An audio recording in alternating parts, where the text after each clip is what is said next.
welcome to another one of our Sunday night videos. I'm very excited about the opportunity to begin a new series of studies with you.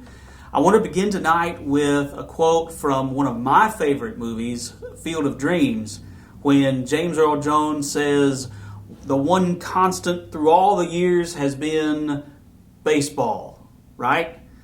Baseball has been the one constant no matter what else is going on in the world, right? Well, maybe not quite. Sorry, James Earl Jones, but baseball's only been around for about 200 years, so that hardly qualifies as a one constant through all the years. Well, what would be the one constant through all the years, or at least one constant that we know for sure throughout time?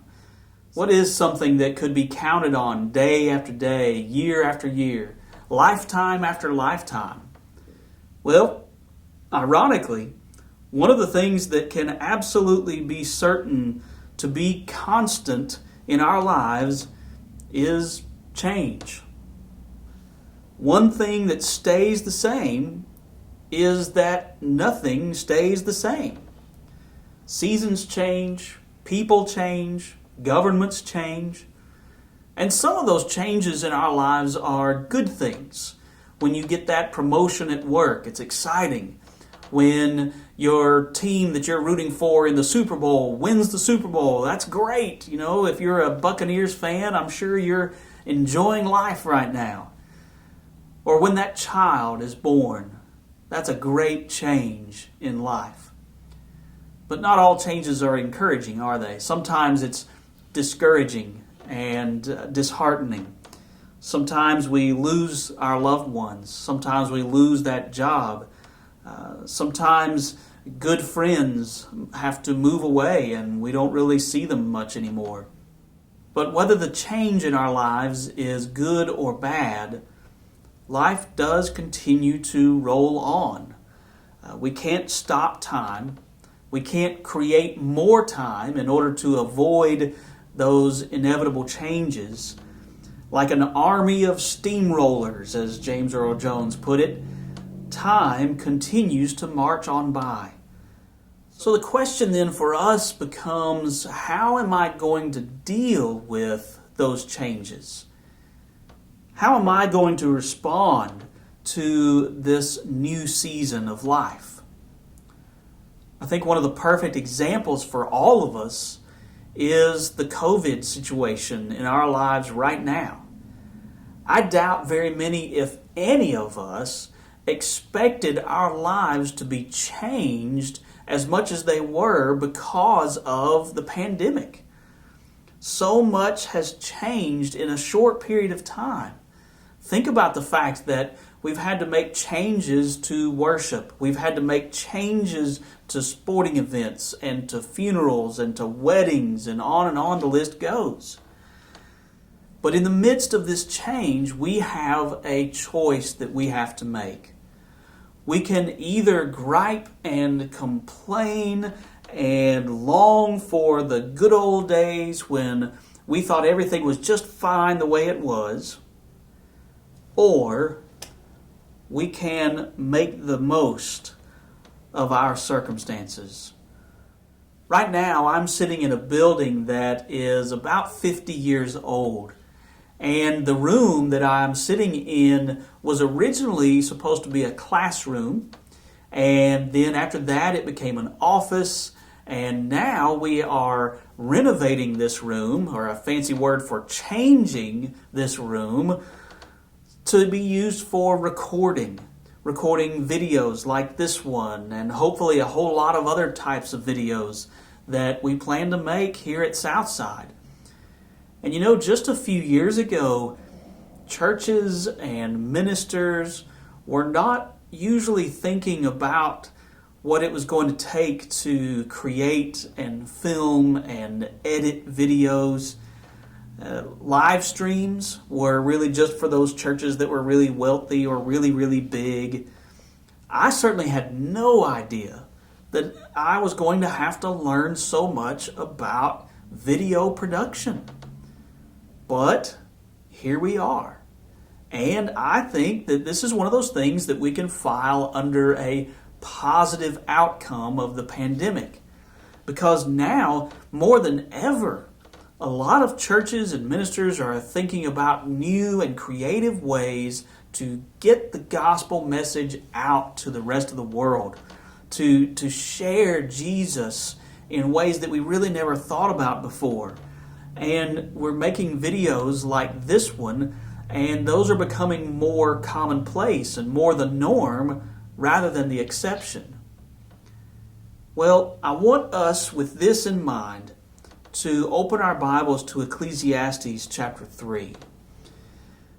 In Ecclesiastes 3, the author deals with the changes that occur in life and the various seasons that occur in our lives.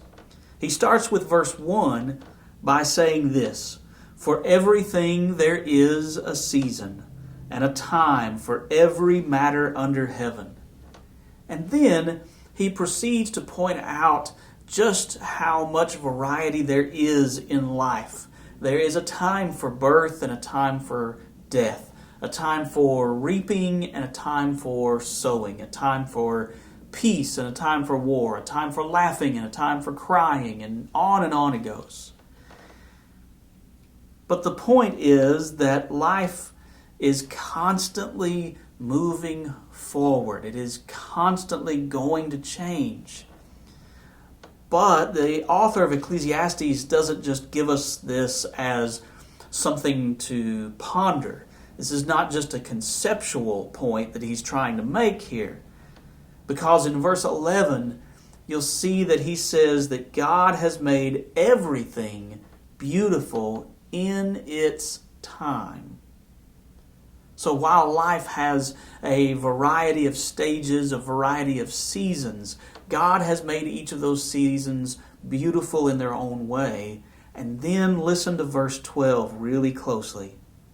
"I perceived that there is nothing better for them than to be joyful and to do good as long as they live."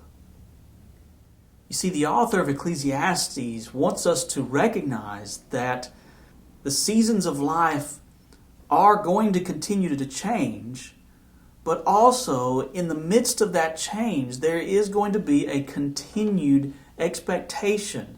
And that expectation for us is to be joyful, no matter what situation we find ourselves in, and to do good. Let me share with you a few examples that I've read recently of ways in which people have been doing exactly what the Ecclesiastes author is encouraging us to do. The first example is one that some of you are probably familiar with, because one of the more challenging situations that has resulted from this pandemic has been the fact that hospitals have had to basically shut their doors to visitors. And anyone who is going into the hospital for reasons other than COVID-19 have often found themselves very lonely because their friends and family are not able to come in and spend time with them and encourage them. Well, one couple was expecting a child to be born, and due to some complications in the pregnancy, the wife was going to have to go into the hospital and be put on bed rest for a lengthy amount of time during the pregnancy. And this was, of course, very stressful. And she went into the hospital expecting to have to endure these days alone. But that's not quite what happened. Multiple times during her stay at the hospital, her husband showed up outside the hospital having set up what he called date nights. And he was out there like this on the sidewalk and had a little table with his own food set up and signs for her to see. And he sent up flowers and some of her favorite foods to the room for her to enjoy. And they would sit and eat and be able to at least see each other and have some time close to each other, or as close as they could get during the pandemic. On another occasion, there was a Chicago area animal shelter that posted this picture with a caption telling everyone that they actually had no dogs available to adopt. And they said, "We have never typed those words before."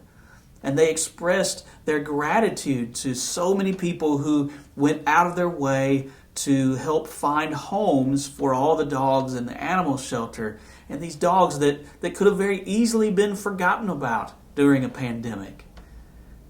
And did you hear about the CEO of Texas Roadhouse Restaurants? So many people were laid off because of the pandemic. So many businesses had to shut down, and some of them to never open again. But Texas Roadhouse CEO Kent Taylor decided that he was going to forego his 2020 salary and bonuses in order to help pay employees that were out of work. It was an amount estimated to be more than $1 million. As Ecclesiastes says, "I perceive that there is nothing better for them than to be joyful and to do good as long as they live." We don't know what tomorrow holds for us. We certainly don't know what's coming next week or next month, but what we can be certain of is that life changes. And instead of squandering our days by moaning over the fact that things are so bad right now, or how great things used to be, let's make the most of our circumstances. Let's find ways to be joyful. Let's find ways to do good. Let's serve the Lord to the best of our ability in every season of life. I hope and I pray that you have a wonderful evening and a great week, and I look forward to seeing you again real soon. Take care.